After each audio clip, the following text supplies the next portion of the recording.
வாக்கு சதவீதம் கூடி இருக்கே சார். கூடியதா இல்லையான்றே தெரியாதே. நீ ஒரு இடைத்தேர்தலில் நின்று நீ யார் என்று காட்டியிருக்க வேண்டும். எம்ஜிஆர் காட்டினாரே.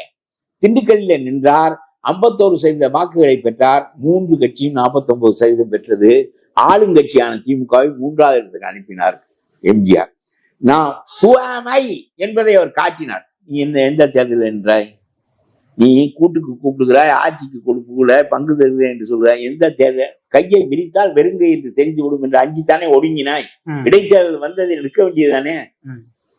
நான் who am I? I can secure so many thousands of votes என்று காட்டுப்பாம். காற்றவில்லையே, பயந்து விட்டாயே. கையை திறந்தால் ஒன்றும் இல்லை என்று தெரிந்து கொண்டு விடுவார்கள். இப்பொழுது தேர்தலுக்கு பிறகு தெரியும். அது வரையிலும் பேசிக் கொண்டிருக்கலாம். நான் ஒரு மனிதன்,